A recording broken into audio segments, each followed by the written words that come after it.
Hello, everybody, and welcome to the show. Today, we have a very special guest with us here. It's Aishas Shepherd. Welcome to the show, Aishas. Hi, thank you for having me.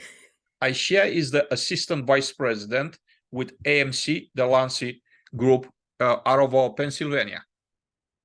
Yes. Aishas, please introduce yourself to the audience. Tell us a little bit about yourself, about your background, about your professional background. Yeah, so as you said, I'm an assistant vice president with AMC Delancey Group. So we're in Philadelphia, Pennsylvania. Um, I really love this company because we're kind of boutique style property management. So we specialize in historical brownstones throughout the city of Philadelphia. So it's really cool because I have a background in construction and communications. So I kind of get to do two things that I love. We get to restore and renovate historical brownstones and kind of preserve the history. But then because I'm in property management, I get to communicate with residents and vendors and pretty much anyone you could think of. I've been with AMC I'm going on 8 years. So it's kind of been a long run, but I really do feel like it's the best fit for me as a company right now. And just getting to lead teams with our service team, our leasing, CapEx projects, and the property management department. It's very interesting that you combine all of them, right? Operations, maintenance, capital projects. How do you juggle all those balls? How do you keep them in the air? How do you keep them going? How do you not drop the ball? Yeah. Well, prior to AMC Delancey, I worked for a developer. So my background is in construction. And when I started here, we have our own construction team and our own construction department. So I started as a project coordinator and kind of moved up. And we had 5 brownstones that we finished, and I just loved them. And I didn't want to leave the buildings and go to the next project. So I said, hey, can I start managing these? And luckily, the president of our company is amazing. He said, sure, like you can try, see how it goes. And because I've always had a construction background, maintenance and leasing didn't used to be managed by the same person. But since I was already really familiar with maintenance, as I got promoted, I had to kind of get more familiar with leasing. But I was able to manage them all. So I would say the thing that I think makes me successful is trusting my team and putting people in the best positions. And then it's not so much a heavy lift for me because people are kind of doing what they're already great at. So I'm just really allowed to empower them to do their best and things run smoothly. I picked up on something that you said. People are already doing something that they're great at. So you're not really the type of person that try to put their teammates in a box and try to make them fit in a box. No, not at all. I feel like if you're doing the thing that you're great at as a leader, it makes my job so much easier because you're kind of operating in your zone of genius. And I can kind of just watch, support, and help you, but I don't have to like manage you because you're already doing the thing that you're best at. Excellent. So let's talk a little bit about leadership.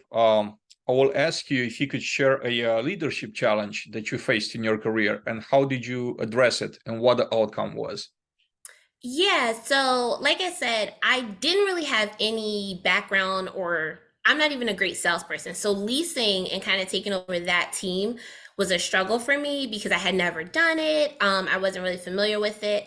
And I think the way that I was able to kind of overcome it was one, I had to really humble myself and like ask our leasing agents, can I follow you? Can you kind of train me? Even though I'm technically like your supervisor, I need to know how you do your job. So, really allowing people to show me and being comfortable saying, I don't know, and knowing that that doesn't make me less of a leader, but it makes people trust me more because they know if I know the answer, I'll tell them. And if I don't know, I'll learn it.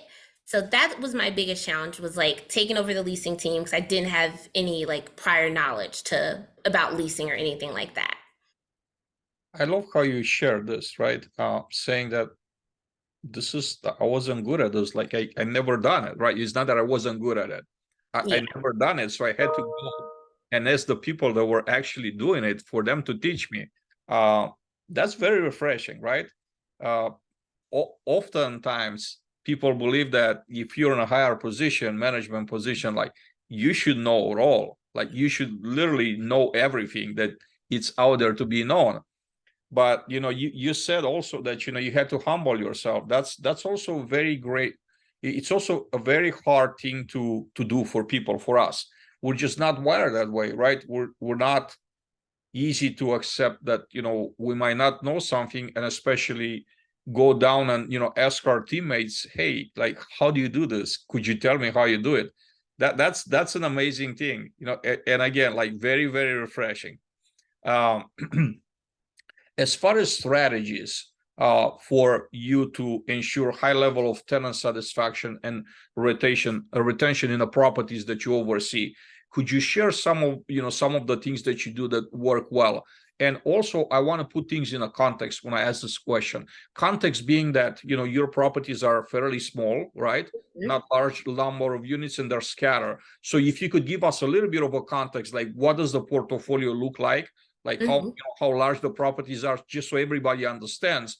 And then of course, next thing to share some strategies that you're employing out there to ensure high level of customer satisfaction, tenant satisfaction. Yeah, so our portfolio is, like you said, it's scattered and it's really pretty vast in what we have. So we have some brownstones where there's a restaurant on the first floor and there's 2 units above. But then we also do have some garden style properties that are like 115 apartments in one place. And then we have A class. So that's, elevator buildings, really high class specs, marble, granite, hardwood floors. And then we have what I would consider like a C plus building. So pretty much more like builder's grade spec and standard. So we have a little bit of everything. And I think that as far as strategies, I try to be flexible in my execution, because what works at, a class historical brownstone may not work at one of our C class buildings. So one, I try to really pay attention to what is happening within our industry. So I watch podcasts like yours, and I follow multifamily insiders and really try to keep a handle on what other people are doing. And then I get comfortable figuring out how to implement it for us. So one thing that was a big thing for us as far as like tenant satisfaction was service requests, because the brownstones are really small. It's hard to have shops. And we had to figure out how we could have our supplies and our materials ready for our service team to be able to execute efficiently. And our service supervisor, I love him, he's the best. We were able to implement micro shops. So in historical brownstones, we literally created like tiny spaces that would have, everything you would need to be able to complete a work order effectively without having to like drive around and worry about traffic or coming back to like our main office, which is probably 5 to 10 blocks away from most of our buildings. And that was really successful. We even started using like scooters for our service team and our leasing agents, because since we don't have like offices on site, they're driving around and parking was an issue, making sure they're on time. So really for me, it's been looking at others, seeing what they're doing and trying to implement it within our portfolio, and then also listening to the struggles of my team. So like my service techs, I was like, hey, we're not closing a high level of work orders. What's going on? And they were like, traffic. So realizing that getting around the city was a problem and saying, well, how can we do that? And one guy was like, if I had an electric scooter, I would be able to close so many more work orders because I wouldn't be worried about traffic. So I was like, all right, let's get two and see if it works. And it worked. And it was a great idea. And we have implemented it like more. We've gotten more. So really, I would say following the trends of others, making it sustainable for us, and then listening to opportunities that my team sees that can make them better, and then doing what they ask for. I love everything that you just said, because this is a great model to implement in single family homes too.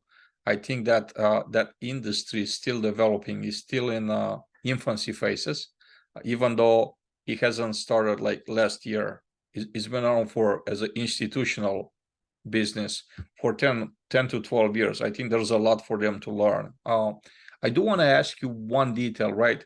Could you describe the micro shops? Like micro tells me that, it's a small space, right? Am I correct in assuming that? Yes, it's Okay. small. Yeah. And then where are they located on a property? Because I'm assuming you're not gonna, assign an entire apartment or an entire, Yeah. space for it. Where are they located? So what we did was, like most of the brownstones, if there isn't laundry in unit, there's laundry in the basement.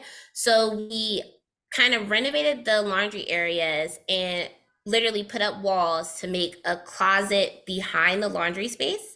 And I would say maybe the biggest one is like 4 by 6. And it has like shelves lined up and it's organized, plumbing, electrical, carpentry, like that. And then like I said, because our specs vary, whatever would be needed in that building or in the surrounding buildings is in it. So it might have 2 kitchen faucets, 2 garbage disposals, 6 sets of light bulbs, 3 toilet seats, kind of HVAC filters. So we kind of put anything that made sense as far as like size and is also a common work order. So to implement them, we also had to run a report to see what the most common work orders were for some of those buildings and then put those supplies in the shop. I'm curious now, how do you access the properties? What is your, I guess, key system, your system of accessing the properties? Since again, like I understand 100 and some units, but some of them, I'm assuming they're smaller, right? Like maybe Yeah. 50, maybe 40. So I'm curious because, and I'm gonna tell you why. It's just because I'm seeing in multifamily, the large institutional that we manage, that there's inefficiencies. One of the inefficiencies is technicians had to go back and forth to and from the office to the apartments to pick up keys, the physical key. Now, the model already exists. It's in a hotels. In a hotels, I could actually travel right now, and with my phone in my hand, I could pass the front desk without asking for anything. I'm already checked in. I go straight to my room. I use my phone to open the door, unlock the door, spend the time there, and then check out on my phone and leave. So literally there's a frictionless, what I call process, right? Completely. And if you don't want to be in contact with any of the employees, like you can. So I think that's the ideal scenario that I'm looking at, but I'm actually curious to hear about yours. How's your system, your key system, and how do your maintenance personnel accesses the particular units? Well, so for our larger properties, we use, I think it's like the master key system where it's literally a cylinder with 2 keyholes and one is for the resident. And then if you turn it, it uses a master. So for those buildings, the techs just carry that master and then they can turn it in at the end of the day. For the smaller buildings, we use HandyTrack. So you kind of swipe in, you get the keys. The way that they set up their day, we use Yardi, and it kind of will show you work orders almost like a map. So say if I'm going to 15th Street and we have 7 buildings within a block of theirs, our service team, like when they're onboarding and they're training, they're taught to kind of like figure out where you're going to be for most of the day and then go to the HandyTrack, get the masters for those buildings, do those, and then at the end of the day you turn them back in. So it's not as efficient as we would like. I think it's something that we definitely are like looking to things like what you described and trying to figure out keyless entry. But that's how they set it up. I know we definitely could be looking to do better, but it's better than what it was, because when I started, we were kind of walking around with 200 keys. So we've gotten a little bit better, but we're still trying to improve. Yeah, it's interesting, and it's a subject that I've been passionate about lately a lot, because I'm seeing a lot of opportunities for us to save time, right? Even in a large environments, 3, 5, 700 units, like you eliminate the entire travel, like just by giving the techs access through their phone. And of course, you're gonna have the proper locks installed. They're not gonna do that with a regular quickset bolt, deadbolt. So the next topic that I want to touch on with you, Aishas, is you are a member of the National Apartment Association Education Institute faculty, right? Yes. First of all, I want you to describe, your role there. And secondly, I want you to share with the audience, how did you get in this position, or what would it take if someone here's your description of, what your assignment is out there, and they just want to be just like you, right? Follow the same path. Just tell them what the path was for you. Yeah, so NAA has a training called Advanced Facilitator Training. They do it like 3 times a year. So if you're someone who is interested in the credentials like Certified Apartment Maintenance Tech, Certified Apartment Manager, you train to be able to facilitate those courses. So for me, I was already doing it with my local association. So I'm in Pennsylvania. So I was doing it with the PAA. And if you've done it a few times and you feel like, hey, I really enjoy this, but I want to learn how to do it at a high level, you go to that training. Mine was in Orlando. It's 3 days, and you do it with the NAA senior faculty. So there's 3 of them. It's Marcy, Doug, and George. And you learn so much in like a short period of time. I think the classes are usually about 20 people, but it's like 8-hour days, super intense training. And then once you finish, you're like officially NAA faculty, which means that other associations can call you out and you can train people to get the CAM or the CAMT or the CALP or kind of whatever your specialty is. I try to do the certified apartment manager the most because that's really what I'm great at. And I feel like it's where I can help people and add the most value. I'm starting to do certified apartment maintenance tech. And that's really just because I think that property managers who have a good understanding of service are better property managers. So I implore people like to go, even if they don't do the hands-on work, but just to be able to be better at their jobs overall. Aishia, I wanted to ask next, how do you empower managers to become effective and successful leaders? So for me, I think that the way I empower people is that I try my best to give them kind of like, this is the end result, and I don't micromanage how they get to it. So it's like the way that I might solve a problem isn't the way that you would solve it, but it doesn't mean we're not both going to get to the same solution. So with my teams, I really like to say, hey, this is what I want at the end of the day.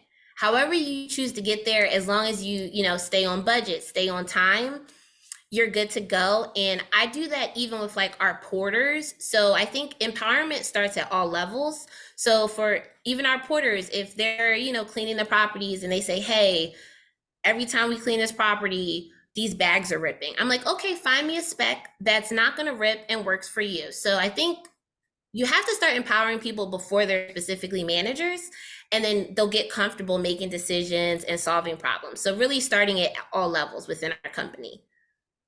So I'm just gonna say in a different way, you're basically allowing them to become where you give them the resources that they could become leaders. You build a foundation, right?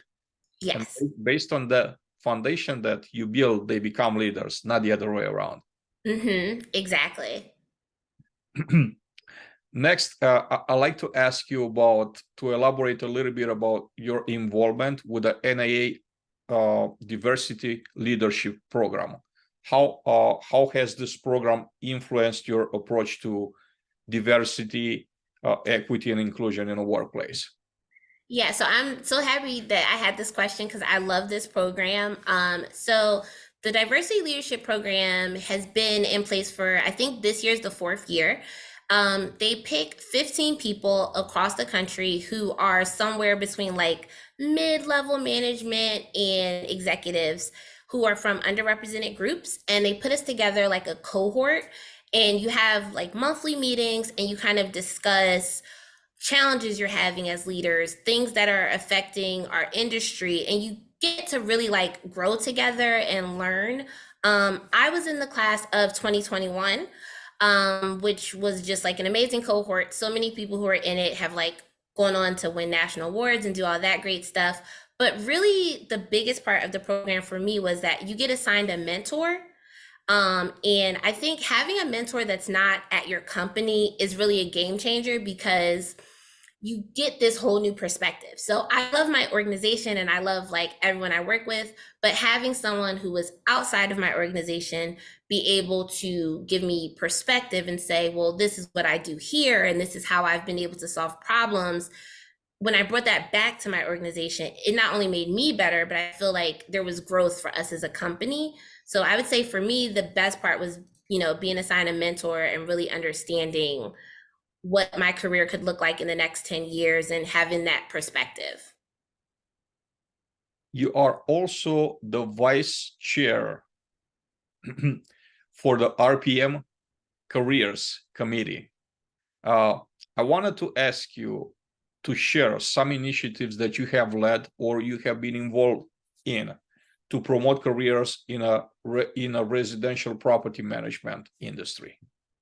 Yeah, so RPM Careers Committee, I think we are always talking about like getting more people into the industry and really how much we all love to be a part of this industry, but how many people don't really know what we do.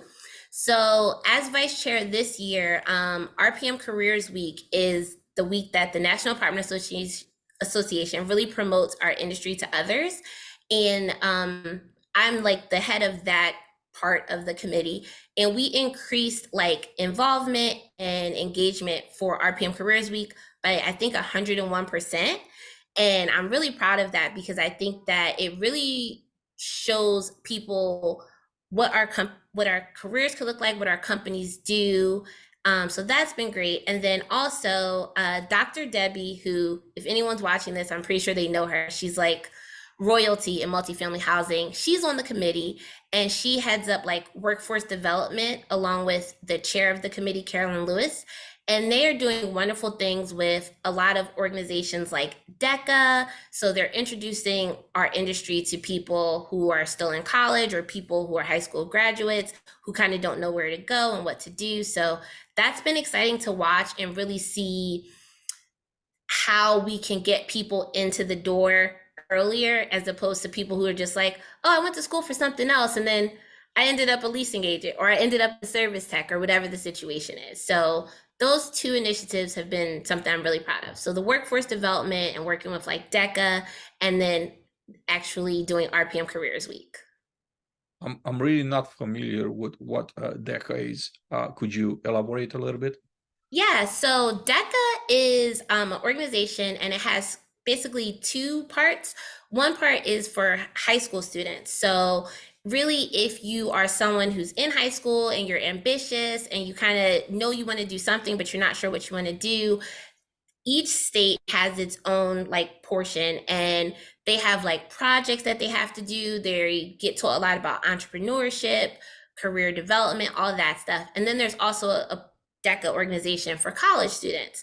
So this year I went to Orlando and they have a huge nationwide conference where all these high school students get to come. There's colleges there, but there's also people representing different fields. So like I was there representing the National Apartment Association and telling them like what a career could look like. But there were people there from like IRM and all types of different industries saying, this is a good place for you. So DECA is really cool because it is getting to the younger generation and just telling them all the opportunities they have. I think I'm speaking with the right person here, right? Because you're the head of this initiative. The way I see for us to penetrate into the younger generation is obviously events like you just described, but that's only one event. I think at the local level, there's so much opportunity, right? We have hundreds and thousands of high school doing like a drive, an industry drive to actually go to individual high schools and create events where you don't compete with colleges when everybody else, like reach out to management, to the principals and say, we'd like to do a presentation. You tell them, what the industry is about. And you have the captive audience just for you. And by you, I mean bringing people that had great stories in the industry like yourself, right? Growing up in the industry and becoming, very successful. Like the power of storytelling, it's amazing. And people could fall in love with that and say, I want to be like Aishia when I grow up, right?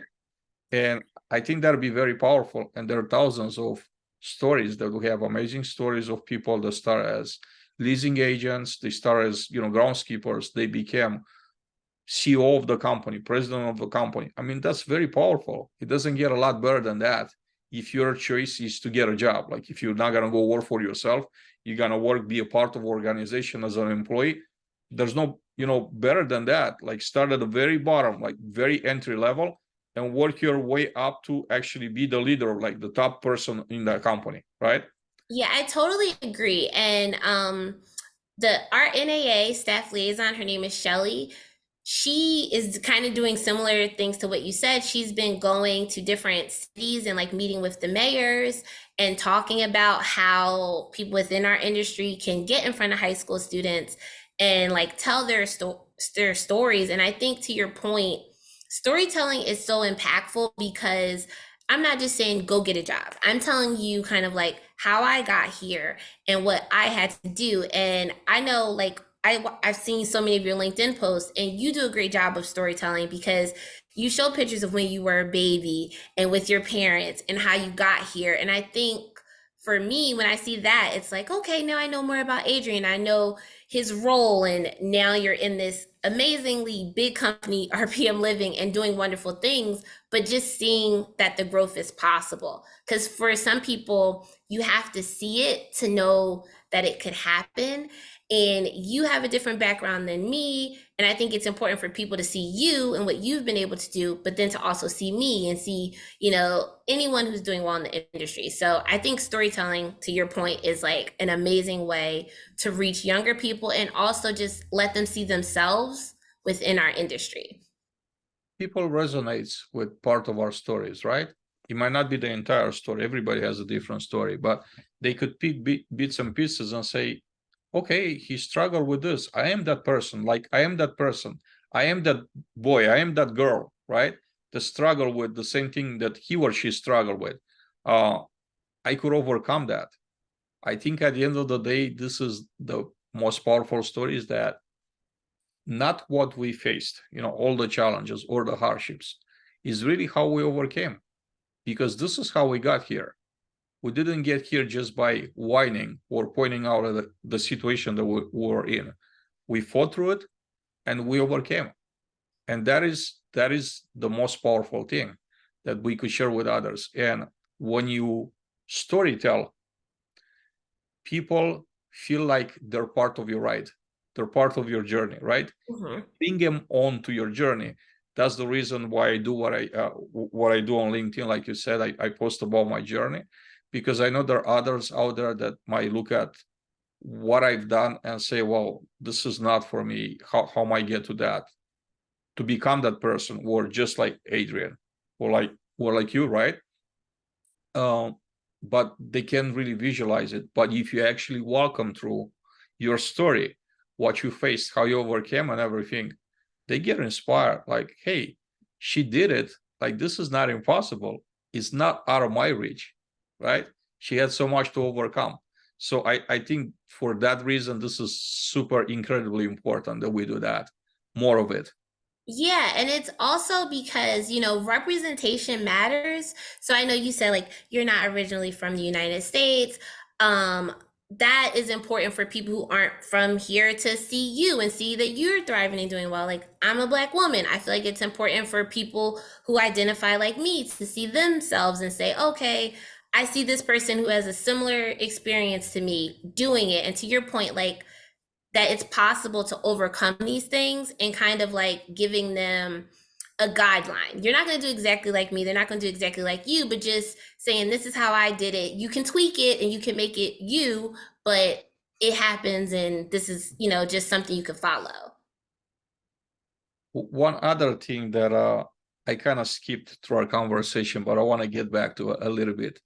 It's, obviously you're a facilitator for the certifications that we have in our industry. Now, we do have on a management side, it's a pretty solid number of certifications out there. We have the CAM, we have the CAPS, right? On a maintenance side, we have the KMT, which is just Certified Apartment Technician. I really wish that there'd be an initiative at some point at the NAA level to create a program that's Certified Service Manager. Service managers are really co-managing tens of millions of dollars worth of assets with their community managers. And unfortunately, we as an industry, we don't offer a formal training of how to become a service manager. Just like we offer for community managers, it shouldn't be any different. I had arguments, people that argue and say, well, the KMT has a module that's like KMT leadership. Yes, but it's still not named Certified Service Manager. People say, well, titles don't matter. I promise you that most people that say that titles don't matter, they already have them. And when you don't have a title, titles do matter.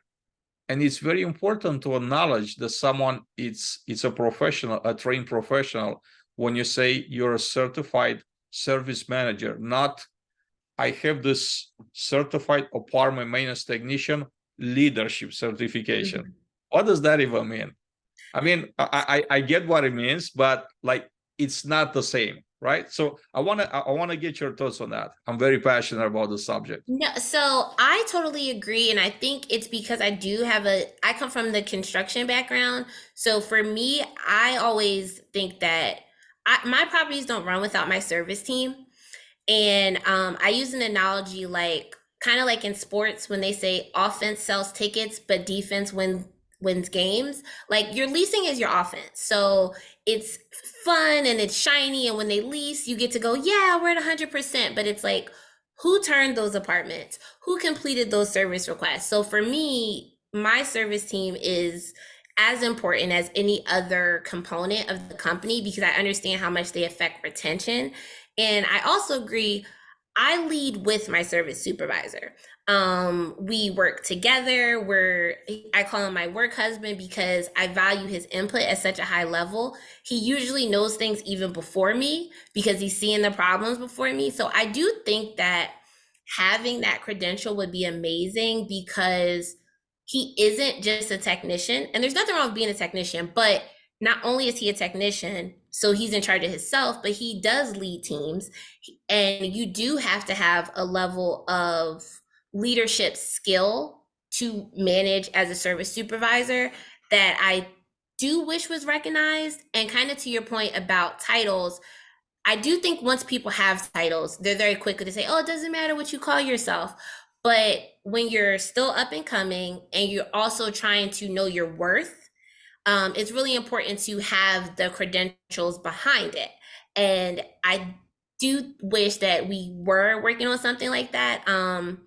I hope that the NAA does roll something out like that soon because I also think that it's so important to not just say, oh, they're service team. Like your service team is running your property as much as your leasing or your property management. And they should have those credentials to be able to also take with them wherever they go. So I hope that someone's watching this and they start thinking about how to roll it out because I do think it's really important. Next, Aishi, I wanted to ask you about industry trends. How do you stay updated of what the trends are out there? That's the first question.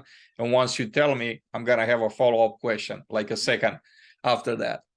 Well, for me, I think I kind of said a little bit earlier, I really try to stay involved with like my local association. So the Pennsylvania Apartment Association, nationally, I stay involved with just because so many of those associations are constantly like putting out content and saying, this is, market trends and these are those things. So I really try to follow and pay attention to what is happening locally and nationally. And then I also try to again, watch podcasts like yours. I follow people like Stephanie Anderson and Kara Rice and kind of see what they're saying is happening and just try to keep my ear to the streets, I guess, and hear what people are saying is going on. The next question is, okay, we are where we are as an industry. The society as a whole, has been made tremendous progress over the last 50 years. I think we as an industry, when we look outside of the industry as a society in general, I think that there's a gap, right? We're having some catch up to do. Do you disagree with this statement?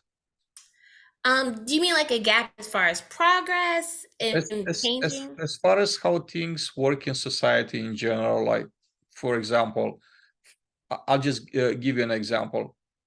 Frictionless process when it comes to the end user. So when you use technology in general, why people love, Amazon and Uber and companies like that, because the process is frictionless.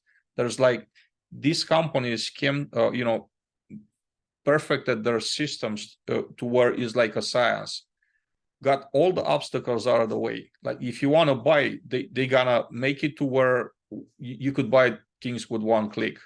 If you want to order a ride, the same thing, with one click. I don't see the same type of, thing necessary reflected in our industry. I haven't seen yet a Amazon of multifamily or Uber. Some of the, there's a lot of overlapped systems that don't talk to each other. There's a lot to be improved out there. This is just an example, but if I go to other areas to how things are done, and we're looking outside of the society, how things are done in other industries, right? We have some catch up to do. That's my personal opinion, right? So I wanted to get your take on that, see if you agree, first of all, or disagree, and why. So I do agree. I think that our industry, so it's multifamily housing, but at its core, it's real estate. And real estate and owning properties and all that kind of stuff, for a long time, it wasn't super accessible, I think, to people from different backgrounds and people who might have different perspectives. So, kind of that lack of diversity in the rooms that matter, I think, has kind of held our industry back. Because if you look at a lot of companies, leadership all looks the same. And now that I think we're starting to see that change, and you see people with different backgrounds and different perspectives getting into the rooms, it's kind of allowing us to catch up. But I do think we're behind. And as far as like even the Amazons and the Ubers, I think for us as an industry, sometimes people are like, well, this is what we've always done. And if it's not broke, don't try to fix it. COVID was obviously super unfortunate, but I do think it made us push a little bit more because people had to start figuring out ways to virtually lease and, all of these things that we should have probably been doing 10 years ago. And now we're just starting to do it. So I'm hopeful that the push and the changes that we saw in the last 3 years can kind of continue with momentum, and that we don't get comfortable as an industry and say, oh, we're good now, we don't have to have any new changes. But I do agree with you that as an industry, we're slower to implement new things, but I'm hopeful that we can kind of like see that and realize the opportunity to make changes. I think you're right on the money. Like you really, what you just said, everything you just said, so much resonates with me. Same people in the same positions for decades, for many years, and there's really no incentive for them to try something different, because everything that they've been doing for all these decades has been working, has been making money to the investors, to the company owners. So there's not an incentive, right, for them. Now, I think that pain, it's a great accelerator. And what you just described with COVID was pain, right? It was the pain of not being able to see your potential customer in person and close on them. So how do you overcome that? So technology came into place, and other ways of us getting to the potential customer and make that sell. So we learn through pain, right? And humans in general, like Yeah. we have this, like, the knowledge is out there. We just have to make put in a little effort and just gain that knowledge. But we typically don't. We wait until it starts, something hurts us, right? We're hurting. And because we had no choice, we want to just alleviate the pain. At least that's when we start learning. I think our industry kind of goes through the same process.